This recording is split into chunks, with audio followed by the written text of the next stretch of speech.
So me hear the arguments, Jesus Christ and all these things, and me I say it non-apologetically, we not work with Jesus Christ, Yeah, we not work with Jesus Christ, and that guy lick a whole heap of head. Cause a whole heap of man hear Rasta say, Haile Selassie is the second coming of Jesus Christ. Me none of them joke there. Me not in those joke. You know, see it? Me none of them joke there. Cause we never come in a Rasta to come here about Jesus Christ again. After we know, say, the man they make up some things and dash per way. Before we go to the root of the conversation, we are listening to them third and fourth hand views. So we don't really into the Jesus thing. And we're not praying to no Jesus and says Haile Selassie we are praying to. Because we're not even praying to Haile Selassie neither. I don't go to bed and say, oh, Haile Selassie what in Zion. I don't say those things. Because this is a revolution. Rastafari is the answer to white supremacy and colonialism. That is where it was bound for. Man, I come try to change it now in a one love, one heart, let's get together and be all right and all them something like him want have a 24/7, 56 weeks, 360 odd days a year, 2,000 years in a millennium, and really claim it as redemption because him can facilitate certain music. Yes. Because most man know, because him facilitate certain music, him feel says this right there. Most Rasta no musician. Most Rasta is not musician. Sorry to disappoint you. Most Rasta is not musician. It's just that the ones them who do music, them have the voice, like how me dey on the radio all the while, people hear my voice all the while, so it come like Muta is a Rasta voice. But there are so many voices of Rastafari out there. But we really have come to grips with the theology and the philosophy where Rasta supposed to deal with in at this time, yeah. And even in at this time, I give the COVID sensibilities that is creating certain hardship and certain levels of scaredom. We will call it scaredom. We need to get a grip of ourselves as Rasta. We need to get a grip, man. We can't continue going like we never did reach a certain level. We reach a certain level, so we are going like we reach River Jordan and want to turn back. We not turn back. We not have a search for River Jordan neither. We are create our own river. And we not sit down by no rivers up no Babylon. Because long way man I sing that. But by rivers of Babylon, them sat down and there we wept when he remember Zion. And the wicked carry us away in captivity, require us a song. How can we sing King Alpha song in a strange land? Yet still every day a man make a song about Jah Rastafari. We have to figure it out, We have to figure it out. Bob Marley say, too much mix up. We have to be straight like an arrow. Yeah, man, we can't just go this and make the wind just a lick back to over this like some boat. We don't have no rudder. We have to straight like an arrow, man. So if you deal with the thing, just deal with the thing. But I go around and I come back around and I go around like circle, you go around in circles and go around in circles. No, straight. Leonard Owil. Sure with that. Marcus Garvey. Yeah, man. The man there sure with certain things. Some people don't even know about Leonard Owil. You hear about Leonard Owil, you don't even know who's in Leonard Owil. You have Martimo Plano. Yeah, man. The man they stand up. What we call no Bono G. Like rock of Gibraltar. Them stand up there and no move. You them are going like them are skid out the thing, a pretty out the thing. Yeah, like a pretty thing are going. you know, Chacha Rasta.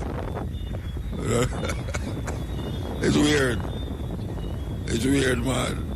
No, sir. In my house, there is a picture on the wall. Rastafari sit up on his throne. Yes. We're not equating Haile Selassie with no one, because we cannot make Haile Selassie lesser or greater than who him is. So all the names them where you put on him, you know, all the names them where you attach to it, cannot make him greater or lesser than who him is. So just accept him just like that. You don't have to send him gone 2,000 years ago. You don't have to talk about him dip and cross and come back.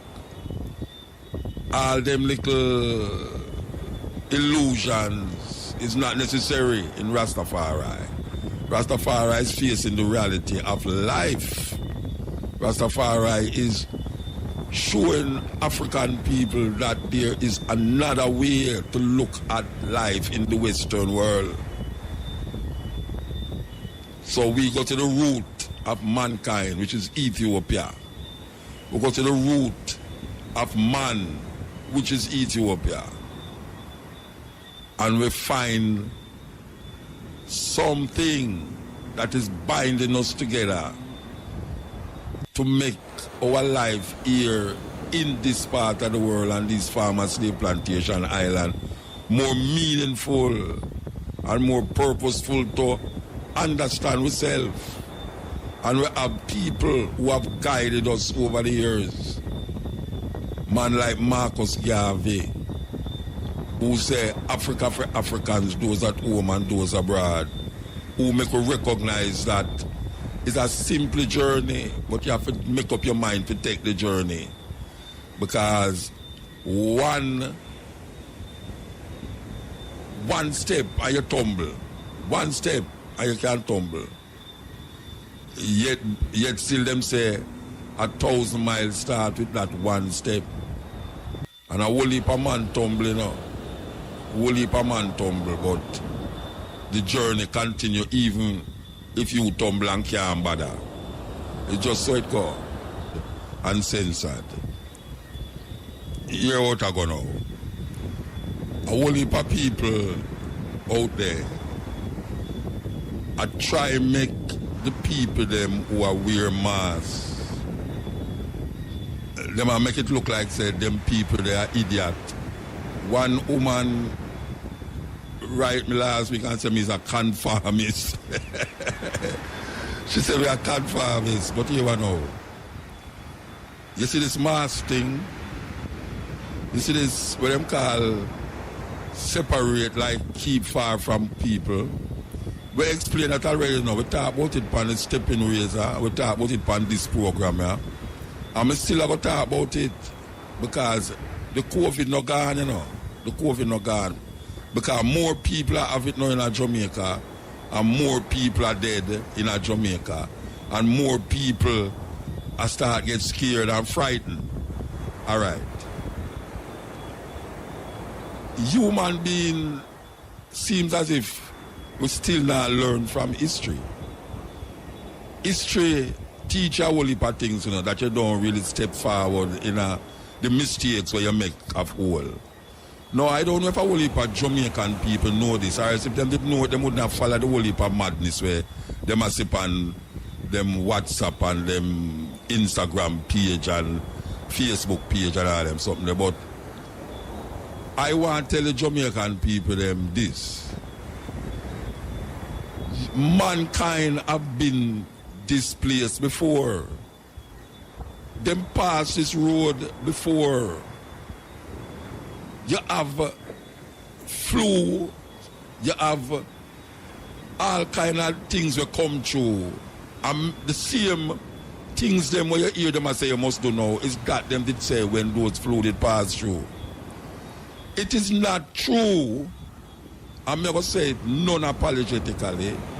It is not true that the man them or whosoever wanted to wear mask and stay in your house because they want to control the population. It is not true. Now, I don't know, some people gone too far already for go turn back now in the whole heap of madness. But there is no evidence or proof that apart from where you have, say, where people are trying to push the Trumpian doctrine, because right now I call it Trump doctrine, because it's a Trump doctrine. Anytime you hear a man say, him don't have no mask thing, I say, boy, you know, the Trump doctrine. Anytime you hear a man talk about, say, boy, right now, you don't want physical distance because you don't understand why they have to live a physical distance. You don't want nobody take your temperature. You don't want nobody rub things by your... I tell it already, you know, if you don't want a man put things by your hand, carry your own. If you don't want somebody rub anything by your hand, carry your own. No. Here's the problem now. The problem with it is that people almost take this thing like it's a movement, a no-mask movement, a Trumpian designed movement. But Trump now, as the most so-called, most powerful man for earth, according to what the American them say, because he refused to wear mask and he make thousands of people now wear it. We over here saw jump on it and attack damn foolishness. But mask will kill you off and mask. Look here. Every pandemic we pass through earth, them show you that the mask thing is something that work. I mean, I just look on what these guys are saying, all the CDC guys are saying. Coming at definitely now look on what Trump are do. But me now just listen to CDC and World Health Organization. Me look on historical things that happen. You know, the flu them we pass through. You have flu we pass through and kill millions of people more than this one, you know. Because this one you must have gone about 1 million. In America it gone 200,000. But the same thing will lick America in the 1918s or something which part it there. It's the same thing I hit them now with 200,000 people dead in America because them never take heed to what they must do to prevent the thing from spreading. So them start come up with some weird things now like herding and all these thinking just make the thing kill everybody. Make the thing kill who to want to kill. And then you will get the thing stop travel. It's a madness. Anybody where you hear say that, it's madness. It's American talk that. It's an American talk. We tell people say, boy, right now, herd. Well, you just pile up the people them who more receptive to it and help them and then make everybody run go out, them mask and no mask. Make them run go out to go do them do. It's madness. It's madness. There is things that can prevent it from spread. Common sense should have shown you that. Common sense can show you that there's certain things that the virus is not a living organism. It's not a living thing. But it moves when people move. It moves when people move in the body of other people and contaminate the body and make it easier for your next person to catch it. And everybody can catch it. All when you wear mask, you can't catch it. But may I say, you see the mask thing, and you see the physical distance thing, and you see the no crowd, don't go in and a whole heap of crowd and everything there. This thing is something that happened before. It's not now it happened. They never come up with this. No, because they want to control the people then. They want to control the virus. So if me sound like me, I take up for men and people, so be it. It's tough luck if you want to say that. Me I say that there is certain things that can prevent it from move and lessen the sickness and the agony and the pain where a whole heap of people have got through and the whole heap of mental this and now me and my wife a reason a while ago.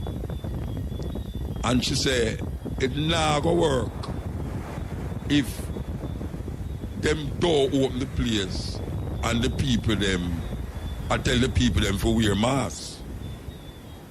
Listen to what she say, you know. I should have really wake her up out of bed, make she come out and come talk about it, you know. Anyway, she say, it not going to work if the people them don't have no work and them tell them must wear the mask. So all you have to do is get the people them for wear the mask and open up the place. It's simple. And me agree. Open up the place, but make sure that the people them are, you know what that means? That means you have to go make the mask mandatory, because these people don't have to talk about Bill Gates and this and this and that. Them not going to do it. So you have to make it, as other countries, mandatory. Other countries do it. They make it mandatory and open up the place. Yeah, them say in a certain country, Taiwan and all them places, them don't close down the place, but them make it say you have to have on a mask. You know, see it? It's a ball, so you go jail. She say if you don't have on the mask, you must go jail, because then those you're gonna cause the place not to open up. All right, so I agree with it. But you see, Jamaican people now, we're gone so deep in the foolishness, you know, that you can't tell people certain things that say, look, you know, if everybody are wear the mask, you know, see it, you could have any party and still keep a distance away from them and have the party said way, but most Jamaican people now, they can't tell them about party now, everybody bungle up and one another, so some people have no mask, like Trump meeting them. Because if you look on Trump beating them, you know, and the people them behind him in the picture of all the bars, you know, but them show you, I think, him not have none. And, hey, you see Trump sing a dance to YMCA. You never see Trump dance to YMCA. If you ever do a who sing YMCA to your thing. Anyway, all right, what I say is that the place can't open up, you know. The place can't open up without the curfew, without nothing, the curfew. But the people have to put on their mask. It's just simple, you know. It's a scientific thing about it, you know. Open up the place, make everybody go out to them and do, but everybody put on a mask. We're wrong with that. You'd have prefer don't open up the place and more people catch it. And some people have on the mask and some people don't have on the mask. No, sir. Because the mask not going to kill nobody. I can't do what some idiot people are talking about. Me understand that about carbon dioxide or breathing and something, but you're not having all the mask long enough to get that death sentence. Because look how long you use your cell phone in your ears and you're not getting no death sentence. You tell me, say, the cell phone have more destructive things in it than the mask. So, sensibility, sensible. All right, listen to it now, sensible. You want business going as usual, but there's a disease there. A virus, sorry, not disease. There's a virus out there that will kill people, that will make people sick. And one of the ways to lessen the problem is to wear a mask. If you wear the mask, and the people them open back the place, and people keep wearing the mask, the thing will get lessened, because it will have no, the virus not going to move. Because if a man cough, him cough in the mask. If a man sneeze, him sneeze in the mask. It will go spread. If you keep the distance, it's just so it go. There's a logic behind it, you know. It's years it happening, you know. You have flu on top of flu on top of flu will pass through earth. Flu on top of flu. And if you look on the history, if you look on the people them, you see them about them masks.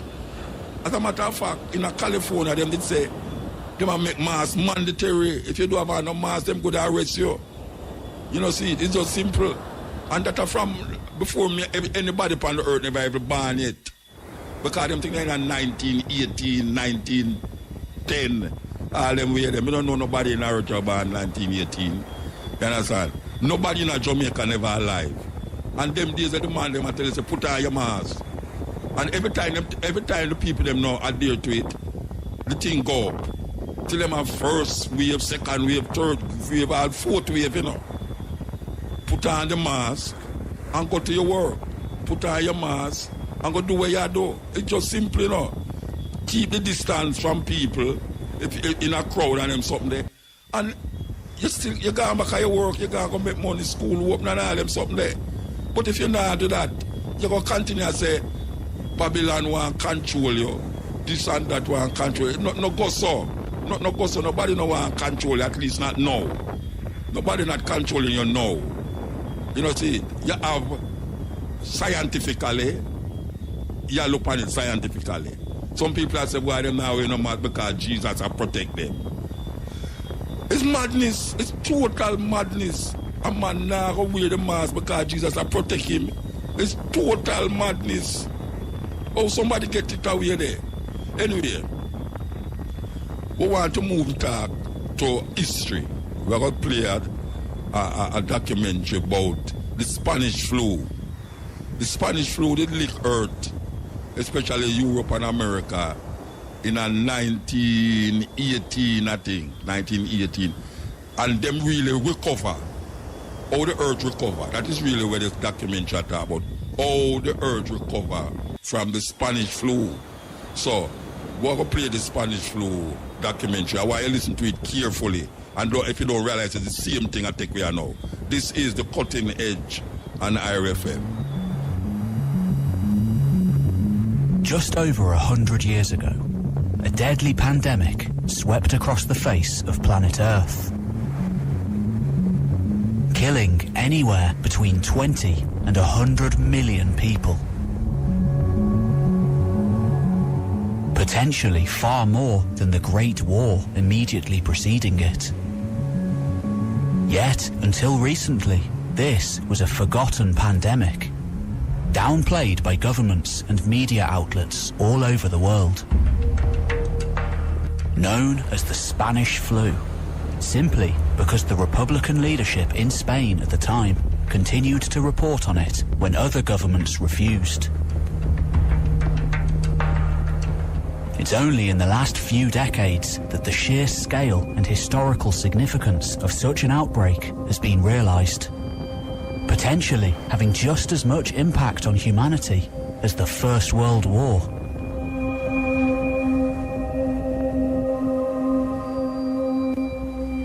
Like earlier pandemics in history, all the way back to the Plague of Athens, the Antonine Plague, the Plague of Justinian, and most famously, the Black Death. This was a deadly disease, particularly for people who had almost no knowledge of how to fight it, killing off huge swathes of the population.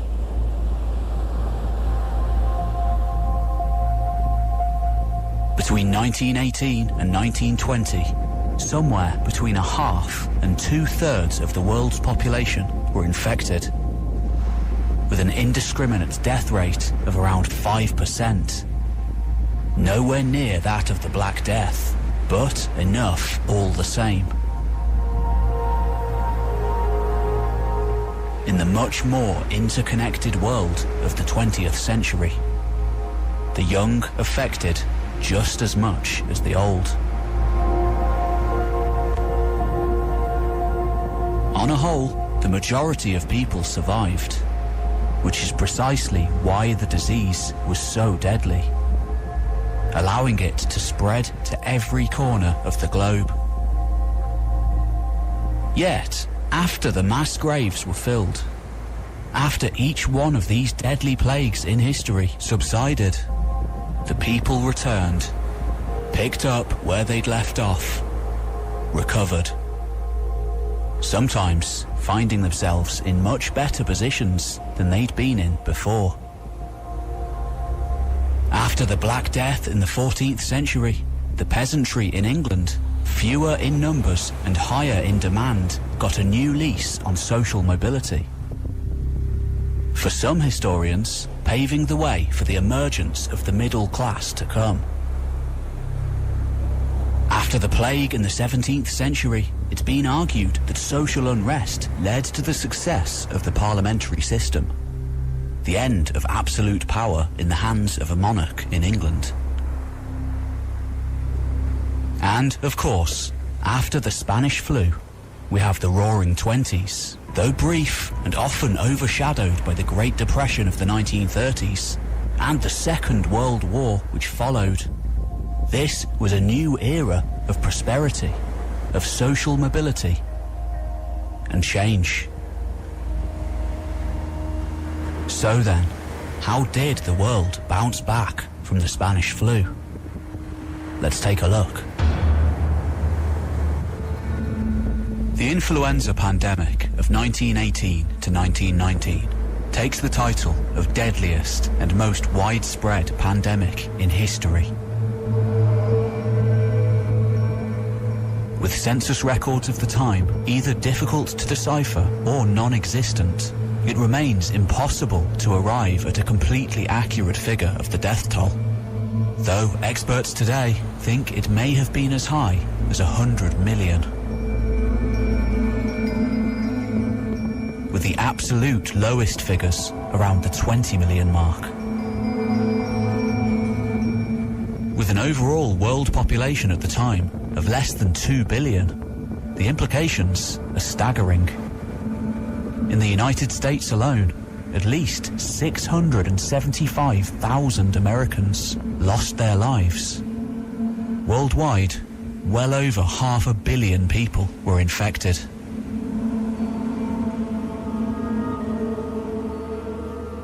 Yet, somehow, despite the major global conflict and the pandemic which followed, much of the world bounced back from the damage with a fury. The US notably surging into the prosperous Roaring Twenties, and even Germany enjoying a brief decade of stability and growth under the Weimar Republic. Until everything changed with the Wall Street crash of 1929. All this in an age before air travel, when most people stayed in one area for their whole lives. So then, how did this virus spread in the first place?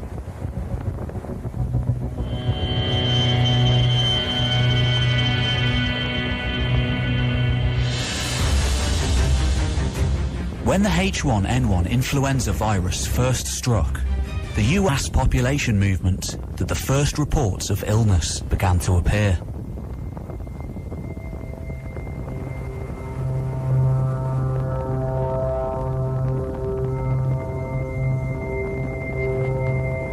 First at Fort Riley in Kansas in March, and shortly afterwards, New York. Due to the high population density of soldiers at the camp, the flu spread rapidly, quickly infecting around 1,100 people. 38 of these succumbed to pneumonia. Like any cold or flu, the Spanish flu spread to new hosts through droplets propelled into the air when a person sneezed, coughed, or even talked. Able to survive outside the body for extended periods of time, these droplets could then be transmitted by touch. The movement of people continued unabated, however. The war effort simply could not be halted. No individual had that power. In order to maintain high morale as the war effort swung in favour of the Allied powers, European governments, then having a stranglehold over the media, heavily understated the severity of the disease. Meanwhile, news reports began surfacing from the other European powers, claiming that infection rates in Britain, France and Germany remained minimal, while neutral Spain was particularly hard hit. Thus, the Spanish flu, almost certainly born on a Kansas farm, was named.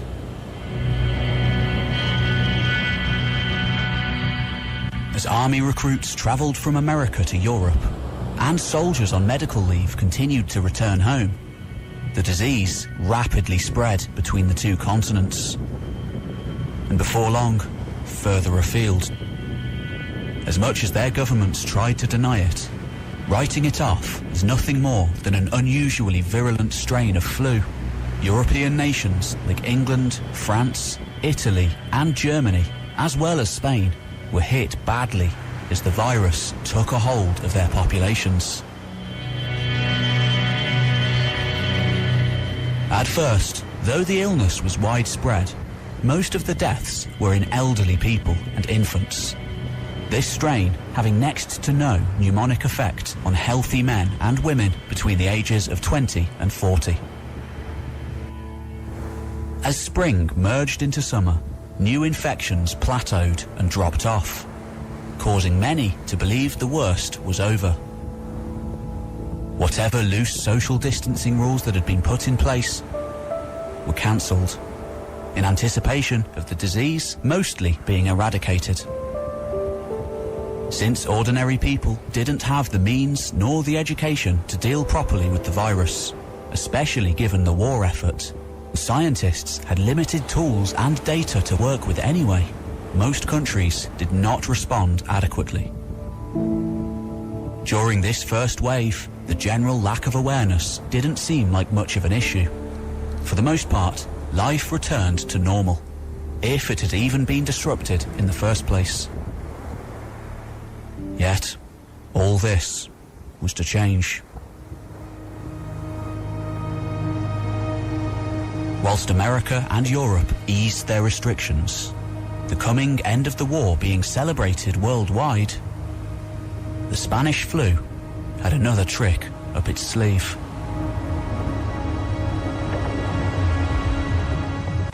In the medical camps of Europe, filled with tens of thousands of vulnerable, recovering soldiers, a much more dangerous and merciless strain was mutating. This version of the virus directly attacked the respiratory system, making it especially contagious and deadly. This strain of the flu did not discriminate, with all age groups under threat. When the second wave of Spanish flu dawned in the autumn and the winter of 1918, Europe and America, linked to almost every corner of the globe by an elaborate series of trade networks and imperial colonies, were struck almost entirely unprepared. No effective cures, drugs or antibiotics were present to combat the sweeping spread of the second wave virus, resulting in a terrifyingly high infection and fatality rate. With already weakened immune systems due to the physical and mental traumas of battle they'd suffered, soldiers returning from the front were particularly hard hit.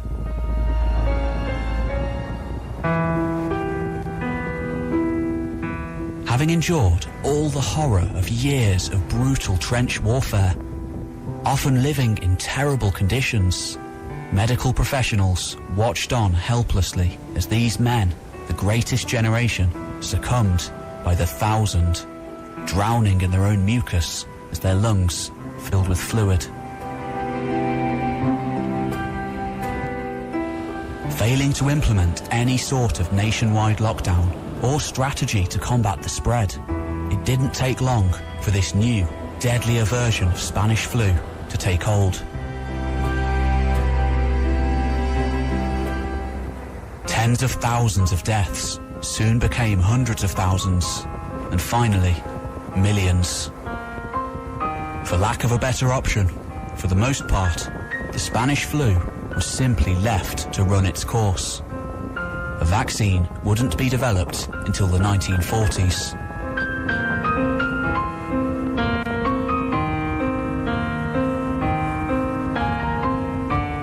In America, plans to counter the second wave of flu varied from state to state and city to city.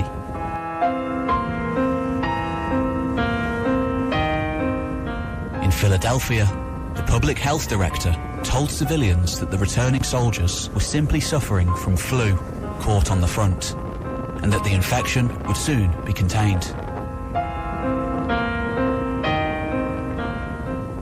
Amidst constant warnings from scientists that the virus called for much more drastic action, the city of Philadelphia still refused to call off its Liberty Loan Parade on the 28th of September. A particularly fast-acting illness, the very next day, hospitals were crammed. A few days later, the death rate in Philadelphia surged. With no more hospital beds available, infected individuals were simply turned away.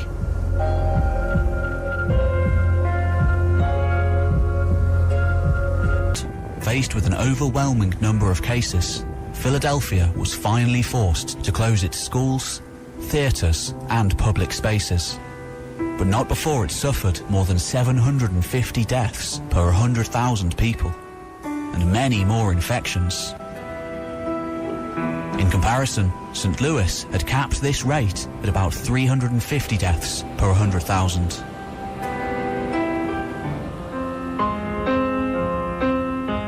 As a result of poor advice and overconfidence, many American cities experienced tragic spikes in their death rates. Late implementation of social distancing measures spelt death for a great deal of citizens living in urban centres, where the flu spread like wildfire through neighbourhoods, in shops and out on the streets. By the end of October, in the United States alone, more than 200,000 people had died from the virus. In the coming weeks, as the severity and non-discriminatory nature of the situation dawned, a hard-fought battle would be waged to recoup losses and flatten the curve. Meanwhile, bodies were piled up into makeshift morgues, and one writer complained that Philadelphia had 10 times as many bodies as coffins. All over the world, this second wave virus struck, indiscriminately killing off large numbers of people, particularly in cities and densely populated areas. Finally, by December, the statistics, where they existed, seemed to look good. The virus was wearing itself out, the death rate finally lowering.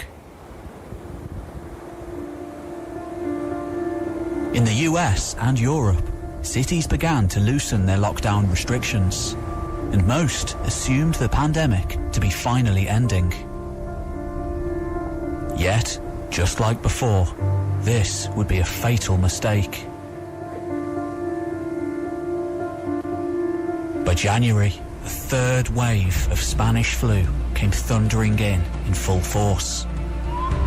In the bleak midwinter, as hoarfrost gripped the northern hemisphere, this outbreak wouldn't subside until the early summer, months later. Once again, a certain level of incompetence reigned as national and local leaders simply failed to act quickly enough. In some cities, restrictions were enforced again, but in others, again, measures came too late, though not quite as late as the first and second wave. Public transport faced shortages in personnel, and again, many people simply refused to wear face masks or obey social distancing rules. When caught, this earned them fines, and in a couple of cases, bullets from the police forces. Tensions ran hot, often vented as after close to 2 years, the world could move on.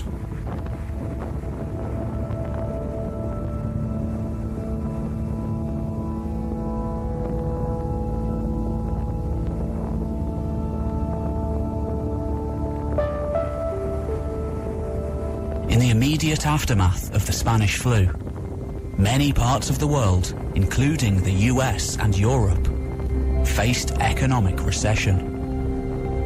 Between 1920 and 1921, the US was hit particularly badly. Robert Barrow, professor of economics at Harvard University, estimates that the increase in flu-related deaths reduced GDP and consumption in the US by approximately 6%, as well as increasing inflation rates in the economy.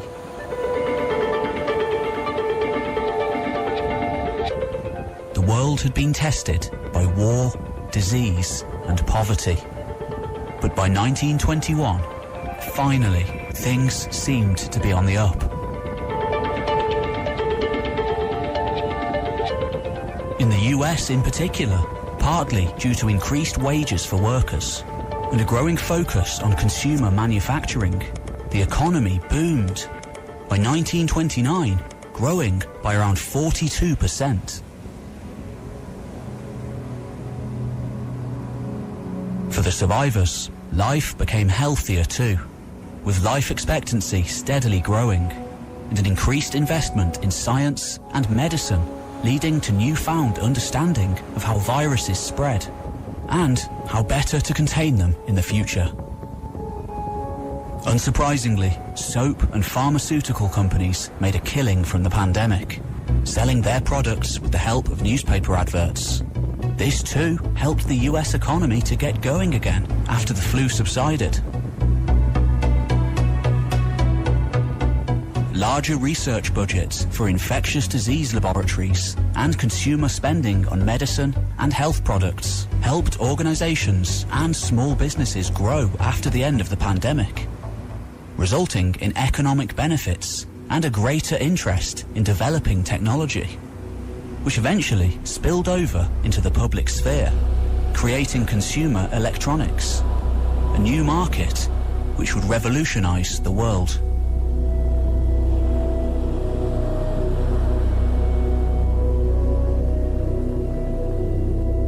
The massive production of materials like guns and artillery shells during the war further catalyzed improvements in factory organization and production line machinery, allowing automobiles, electronics, and other consumer-oriented goods to be manufactured quicker and sold at higher quantities. No longer needing to fulfill targets for war products, other businesses too soon became involved in mass-producing items for the general public. Notably, cars becoming more widely available than ever before, creating never-before-available opportunities in the process. And in this entrepreneurial climate, new businesses sprung up.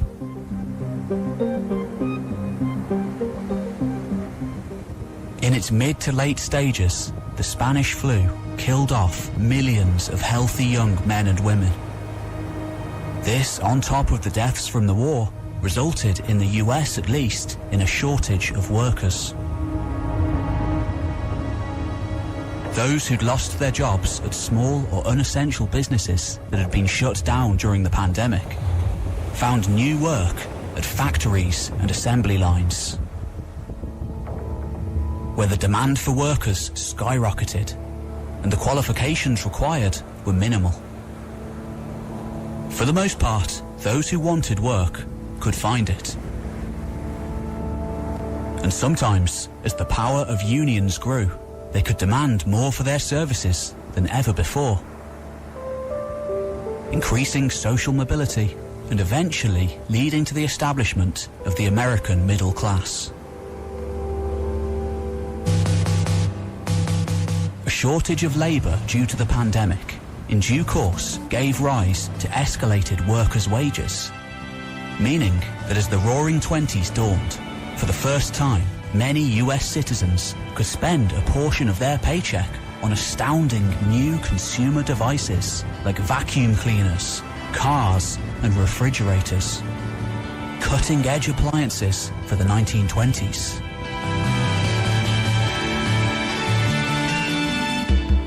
As American capital poured into post-war Europe, this prosperity, to a certain extent, filtered in there too.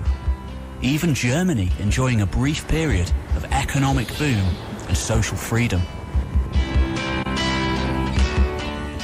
demand for fuel skyrocketed, Texas became rich from the oil industry. New roads were built to accommodate cars, resulting in greater mobility and, in turn, better job opportunities.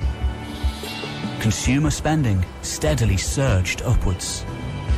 For the first time in US history, more people lived in urban centres than in the country, giving rise to better healthcare access for millions of people, better work opportunities, and the chance to indulge in newly invented technology. So, as an unusual side effect of Spanish flu, workers' wages soared. Increased investments were made in scientific research and technology, better healthcare systems put in place, and greater levels of consumer spending than ever before. The US became a lender for the first time, rather than a debtor.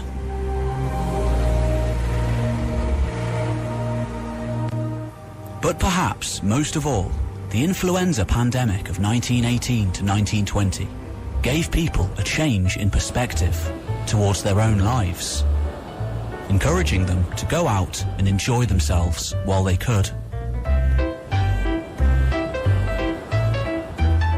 Unfortunately, this heedlessness towards the dangers of economic instability, much like the events leading up to the 2008 financial crash, would create a massive economic bubble. What goes up must come down. In 1929, much of the progress wrought as a result of unbridled laissez-faire capitalism would be undone when the New York stock market suffered its worst collapse in history, ultimately leading to intense poverty and hardship in places like Germany that had been propped up by US investment, where for a time wheelbarrows full of cash were needed to buy a simple loaf of bread. As well as American Midwest farmers who starved to death in droves.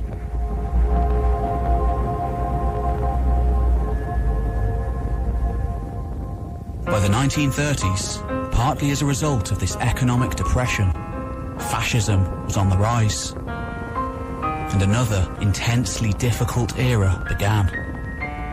But that's a story for another day. Thanks for watching. My name's Pete Kelly. Yes.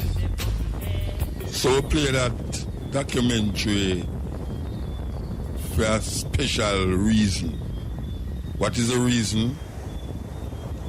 A whole heap of people who is spouting this and spouting that don't realize the earth go through this more than one, more than two, more than three times before. So the stringent steps that people ask you to make is really something where was asked before, because of the same thing that took place. It's not the first a virus like this passed through, not the second or the third time. You know, it passed through already. Not the same one, but similar to it. And the same thing them tell you. Because that is the way how it spread. It spread through your nose, through your mouth, touching on all these places. You know, a man sneeze on a place and you touch it, a man cough on a place or a talk too loud to you, or a laugh. Ironically, he might laugh and spread it. So I say, one must think. And if you get the information like what we are getting now, because we are say, if the watchman see the danger and don't want the people, the blood of the people be on his shoulder. And as many people say it, many people say it, and people kind of shun it. We hope that the voice, the cutting edge voice, will make a difference into this craziness that is going around the place. We hope that what we did tonight in terms of playing that documentary for make people know, say, it's not the first people that tell people to wear masks or really at physical distance. It's not the first people that say that. And you hear how much people the man said dead with the Spanish flu. Millions. Not thousands, millions. Because right now they must say the world gone about 1 million dead, but the man are talk about 60 million, nearly 100 million. Can you imagine that? And that is not the worst thing, because I remember the Black Plague. We played the documentary on the Black Plague already in Europe. 75% of the population in Europe dead.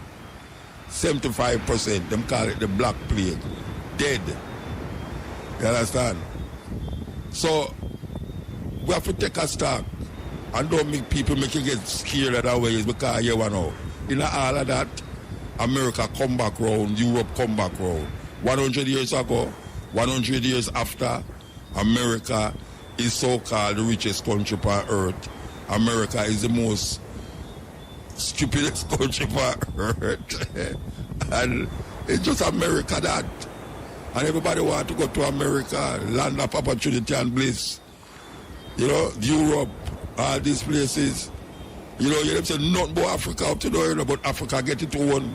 Because them liquid with Ebola. Liquid with all sort of little sneaking disease where it's not pandemic, but epidemic. You know what I'm saying? So we are look upon it and I say, we reach a stage now when we see this thing go on. Now, use your sensibility, man. Use your sensibility. You can't see people people are dead and people are getting sick, and then you are say, boy, right now, a joke, them a lie, them a tell and all them. So lie, them a tell what? Why have somebody that tell you a lie? Say 100,000 people dead over here, so in Europe, so how much people dead? Why them a tell you a lie? When we just hear about it, we say, yeah man, I know so much people dead, the hospital them open, nobody know the hospital them, a lie them a tell. Then the after hear them jump up the thing and say, oh, them not tell you how much people dead, and more people are dead than what them a tell me. These things not working, man. We did hear say Trump and the WHO, Fauci, and when Bill Gates are work together. Now we hear Trump against World Health Organization, draw out America, the World Health Organization. We hear him against Fauci, him against Uchi, and all of the young party no against it, and him wife stop travel with him because she say she not travel because she feel away. Just today, him supposed to go somewhere, one of them mass meeting there, and she said, well, she can't take no more now. She kind of feel away, she cough too much. So she gone back at the White House, go sleep. You understand? So, it's a thing. I have no fear of men and people and them plans, and them evil plans and wicked plans. Because I am very conscious what they will do and what they will try to do. All I know is there's certain things that is happening that I am not going to give credence to certain things when I realize, but wait, if you put 1 and 1 equal 2, and that is where you get when you add 1 and 1. If you get something else, you're wrong. You know, see that you're going, after a while, you're going to say you did wrong. After a while, you're going to say you did wrong. The problem with it is that most of those people are going to show you, say, you wrong, Multa, watch and see. You're going to see what's going to happen. Yeah, when they bring the vaccine and all that. So I don't care about vaccine. I don't care about vaccine. You understand? Yeah, they matter about, they want to test it in Africa. Look here, they might test it in America. They might test it in England. Yeah, some people come in today. Some people come forward to make them inject the virus in them, to test the vaccine. That is what you hear the woman say. Why she do it is because she knows that she's so gone and she'll look on her children and will come after her. You know, see, in America, them take 3,000 people and test the vaccine plan to see if it will work. I hear Obama to the attack, I want them say, they will give you the vaccine free. I hear the Prime Minister don't have to give you the vaccine free. So you know, if a man want to take the vaccine, him take the vaccine. If a man don't want to take the vaccine, him don't take the vaccine. You know, see? And if you're skeptical about it and you want to take it, Just wait till all 6 months and see if anybody will drop down dead by it. And then you will find out, say, no, but I'll take it to the car. Some people are dead. You know, see it? But meanwhile, we have to watch what is going on with our surroundings. Our surroundings is very important. How you move. You remember the man attack, say that them days they never have plane. So you never have plane in 1918, so people have to stay at the place. So people decide to them not take no bus, them go ride bicycle. You can't do that in Jamaica again, so you go ride bicycle, go downtown from where you live up here. So even though you can't do it still, but you have to get up early, like I'll know and start ride. So you live at Portmore, you live at Mandeville. You can't somebody here ride, come out work every day and go back and show up business. So if that is madness, the madness is that you keep going amongst people and not going like say it's a normal time we live in. It's not a normal time. It is abnormal. So a whole heap of things what we do, we find it very abnormal. Like some people don't want to stay in them yard because they want to move, socialize. It is abnormal. Human beings have a social DNA in them, so it's abnormal for them though, them can't get for go do that, so them get frustrated. But guess what? It's just a time. That's all you have to look at it, you know, so it's not gonna last forever. And if you can't really figure out say it's not gonna last forever, you're going to get more miserable in yourself when you think and say, sure, them know why I'm go downtown, I'm not going to go downtown, Rasta. Them know why I'm do this, I'm going to do this. I'm talking about we must stay down here, you know, see. It will start make you get frustrated. But look on it. By next year, them time I will go down and say, right, remember last year we couldn't go keep our session and them big session. You know, yeah. And it's true that going to happen. That going to happen, you know. Because we have been this way before. We passed this road before. And we keep going round the circle and I come back round. And I realize, but wait, it look familiar, you know, but guess what? It's not familiar, but it's familiar. We have been this way before. What about human beings have been this way before? Human beings have been this way before.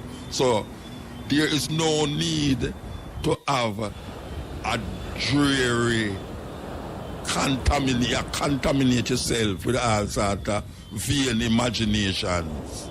Vain imaginations. You know, see it? 5G is the next thing that will happen, you know. It's all of that now, you know, the next problem that I get now. Because, first of all, they have 5G phone now. They have 5G laptop. I don't know when that start to unleash itself now. It's that next thing that I get, you know. Because I remember the man will call me and tell me, say, the COVID is what's about the COVID again and the 5G? The COVID I give you 5G. It's for the 5G.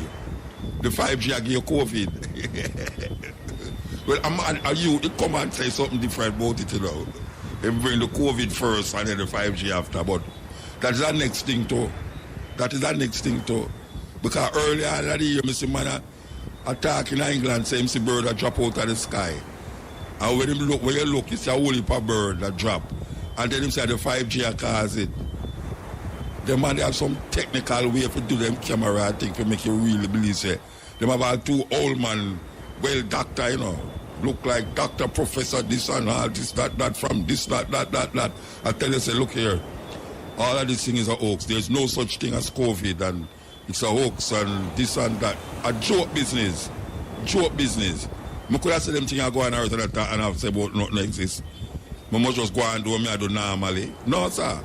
I not do that. I doing that. I prefer catch it and go on. I prefer catch it, try not to catch it, than be an idiot and catch it and realize I could have stopped it. It's just so. Anyway, this is the cutting edge. Magma coming through, talking about the American dream. Everybody want to go to America. I don't know now still, but look like everybody want to leave America. Tables go around the other way. 220,000 people pass away because of this COVID thing. And them gone like 8 million people were affected in at this time when the cold time come on and the flu. Because it's are two things them have to go contend with now, the COVID and the regular flu. May I tell you, vaccination like worries. Pure juke up. Yes. Make your works be seen, man. Not just talk it, but make them see it. Yes. Because say, we's a light, We's a light. It's like a candle on a mountainside, Dark, but the light guide you. So we have to know that we are lights of the world, man. Many people sometimes come say, Muta, tell me something, like how you not eat meat, or where you eat. The problem with them little argument there, is like, people feel say vegetarian and have no choice. And them have more choice, but people who have meat have no whole heap of choice to eat. Them just eat meat. May I tell you, Maccabee 3 lick we give me out of Birmingham, the brethren have some serious poetry. May I tell you, man, him flexing the poetry straight. This is the Cutting Edge on IRFM. When the program starts with that about Rasta and how Rasta seem to like a follow Christian so much now that them start to, all of them song, them start to sound like Christian. And a whole heap of Rasta out there will tell you say them are Christian, them are the first Christian, Africa was the first Christian and all them something there. We know how the origination of Jesus Christ come about. We know say really and truly a whole heap of it a make up. We know say the book them where them give Matthew, Mark, Luke and John. We know say whether the Bible tell you say them man that it exists. It's just the book of according to Matthew, according to Mark. Matthew, Mark, Luke and John is not Matthew, Mark, Luke and John. Because I grew up here, so them was the apostles of Christ who used to walk up and the disciples, not no go so. Not no go so. Then the next one named Paul is really a problem, because problem look like him Paul look like him and he have more heap of food and him say a light a bright light strike him on the way to Damascus and him get this revelation of Jesus Christ where film things them right long before Matthew, Luke and John, and him never meet Jesus Christ yet. Nobody don't know where Jesus Christ buried. Them say him gone back, him raised from the dead and gone. Which part him gone? People feel up in the sky. This man sit up in the sky for 2,000 years. Where him get clothes from? For change him clothes and water and all them something there. It's a joke business. Joke, serious joke. So we come now and we say, look here. We are dealing with our experience, our way of living, and create something for ourselves. So a man come and say, a foolish is your talk, man. You don't believe in a God. People ask them questions, you don't believe in a God.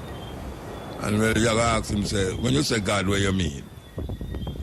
And so you mean what you mean when you say God? You say, God, the man who created you and me. And I say, but God not create me. Right away, it's miserable. You get miserable now when you tell him, say, God not create you. Remember a brethren, big singer too. Big singer. The first time me and him are going to have some reasoning. It's like, it turned out to me, should I just walk away? Because after me, I tell him about God, and me I say, boy, well, me don't know. Him say, who make the trees? Me say, boy, me don't know it. The man bring me outside of the house and look up at the sky and say, who make the star? Me say, I don't know. The man vexed with me for about how much I chew. I don't know, I chew me not really old grudge at all really why. Me still talk to him, but the man go like say me the wickedest person you ever meet. How me for say me don't know who made the sky star? Oh, me for know, sir. Oh, me go for go. Talk about me don't know who make the tree. I mean, I say, but me really don't know. Me don't know who make the tree. Me would play the service. Me go tell you, say, no, me know, say, a God make the tree. I don't know. Because I have so much God. Even the God in the Bible, I say, thou shalt have no other God but me. That means other gods that exist, but him no one. You have no other God but him. So it kind of get away that we as Rasta now come create something for ourselves and then I lean back upon the things them where them tell we. Those old-time religion. Old-time religion can't help you now. Because old-time religion carry come here so in a bondage and slavery and take our brains and all them something there. We need to come out of that. We need to go to the root of people with the knowledge of them history. It's like a tree without root. It's just simple. So we have to find the root, you know. And all of the things that I tell you stem from something else. Long before. But people now are examining, just like how we played the tape a while ago about the flu. So if you tell them, say, without playing the tape, and you go to a man on the road and say, you know, say people are wearing masks from the 1918 or 100 years ago because you have a flu like this, you come around. You know, say, Muta, where you get them things from? Well, Muta, you can come up with some things, see? Which flu? No flu never about like this. And then me and him go to an argument now, and then we have to go walk when now. And then so you see them boy, the Muta, or if it's a little other one, them now call me boy, I'm going to say, where the man come from, come with them argument there. But here we know, history is not imagination, you know. History is something that happened, physically happened.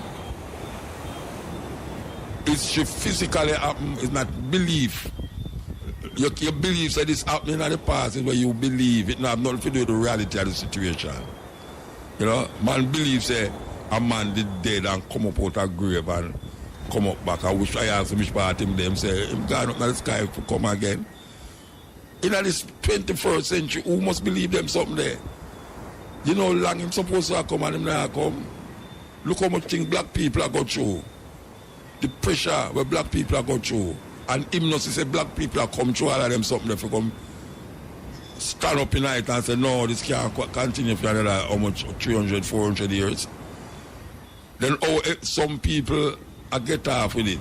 Some people know saying Jesus and them control the world. And you are say Jesus and you is the one who them a control. It's a terrible thing. It's a terrible thing. So we couldn't look on this thing and all like say everything for them is for me.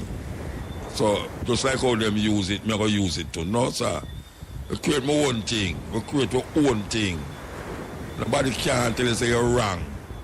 Because him don't know what he must say more than him believe what he must say. Him believe say, you know, like your grandmother still don't gonna believe this thing, and your great grandmother, and she dead and no Jesus can't come yet. And your grandmother dead and except for she and grandmother. But why heal up she and grandmother who are 102-year-old? Yes, Shane. Yeah, man. I want to heal up she and grandmother who are 102-year-old. She born when the plague, the virus, the Spanish flu start. That's a wonderful thing. 102-year-old. Me not go so far still, you know. Me not go so far, man. No, man. Me not go so far. Really and truly. Me don't want to reach out. Well, maybe I should healthy too, you know. Maybe she, but she not going to live long, you know, because them say entire people, all your DNA, you kind of have that longevity in your DNA. So, yes, sir. Happy birthday, Mama. Happy birthday anyway you're there. I hope she ain't going to look for you, you know. Shane, I hope you're going to look for your mother, your grandmother, you know. Shane. Yeah, man. Yeah, man. We are going to do that. Shane, answer me, you know. Oh, you're going to answer me, brethren. If you're going to look for your grandmother, you know, brethren. Yes, man. How are you, Sir Muta? Yeah, man. Anyway, she answer me, man. Then how you going to answer me? Talk to nobody. I answer you, man, but because when you go there? When you go there?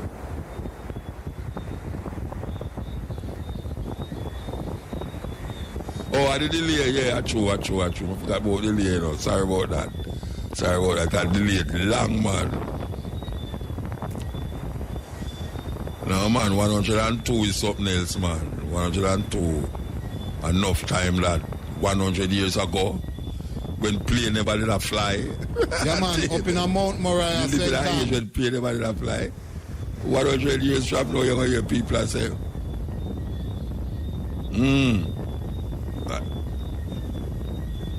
and that's where she come from. Yeah, man, Mount Moriah, St. Ann, Borough Bridge area. Man. Anyway. Yeah. But I want to tell you who come from up at them area. They told me, hey, she gonna know my wife, mother. She gonna know my wife, mother. Believe you me. Anyway, we will take the other man come forward. This is the continuation of RFM. I know that's what a whole heap of one might say. My brother, they're crazy, you know. Yeah, man. We don't mind the crazy talk still. The crazy branding. So, we talk about Rastafari and how the thing, a whole heap of ones, especially the singer them, yeah, let's them tune it, so like it's a Sunday day, them tune it to play. Cause, I mean, nobody now say I little at again. Like I little at appear Jah. Everybody has a Jah now because him no want to say I little at I years me I say it, you know, you can't make I little at greater or lesser than who him is. Jah in the Bible, Psalm 68, it started right up on the win as Jah. Jah is a bastardization of Yah, Y-A-H, because them don't have no J in the Hebrew language. So J-A-H is English, them say Jah instead of Yah. So when a man say Jah, him don't necessarily have to talk about Haile Selassie. When you say Haile Selassie, is Haile Selassie I talk about. So we don't need to add no name on him, Jah Rastafari. We don't need to add nothing. You know, see, just take it as it is. Rastafari. Simple. Rastafari. Haile Selassie, the first. I just saw it go. You understand? We not stop say that because so it go. You got to start add things for him, is this and that and that and hey, me have a book. Right now, me have a book. It's a book, you know, with all the Haile Selassie's, what them call it, titles. Can you imagine a man have a book and him tell you about Haile Selassie titles in the book? And that book is about Haile Selassie titles, with all the titles them in it from everywhere. So can you imagine now you go call out film name? Ladies and gentlemen, we now present to you Emperor Haile Selassie, first order of the this and that, first right things, that. And tomorrow you don't call him, title them. You understand? So I said, oh, I just Rastafari, Haile Selassie. You don't have to say nothing else. You don't have to say God, you don't have to say Christ in his king, the character, you don't have to say Christ return, you don't have to say all them talk there. Because them think there's confusion. Confusion to the mind who out there now where I tell you say, but Haile Selassie I know God. Or you get that. You know, see? Because imagine God in a female head, I can't do with them tell him God created the heaven and the earth. And like when me look on the bridge and I say, me don't know who created it. Him vex with me.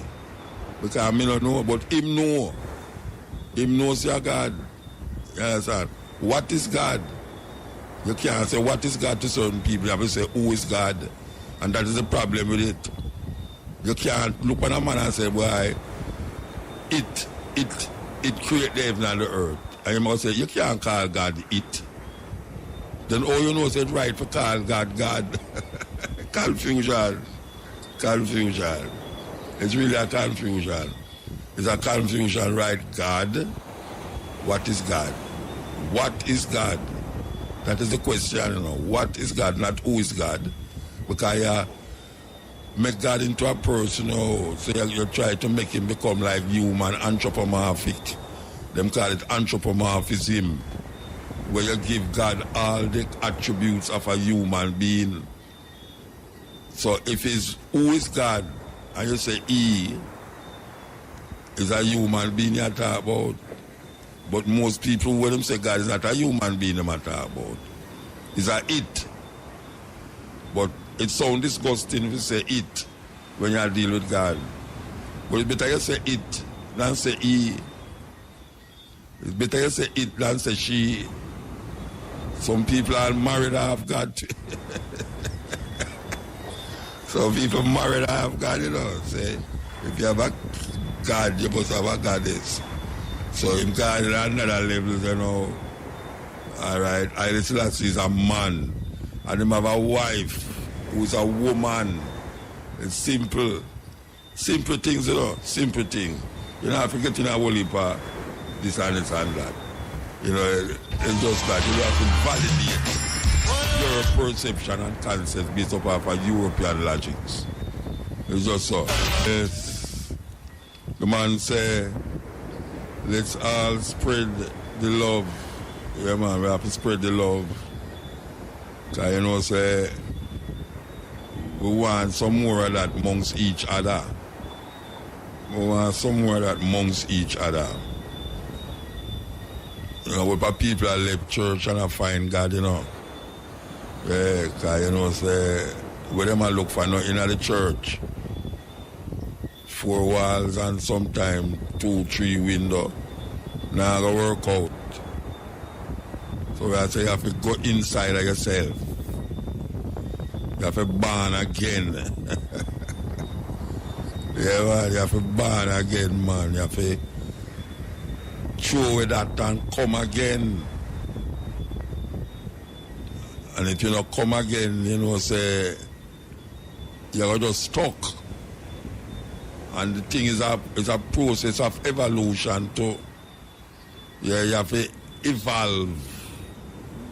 It's not a bad thing, Some people afraid of evolution, We're not about evolution as in Charles Darwin theory. We are talking about evolution as it relates to move it from one stage to the next level. Like climbing a ladder.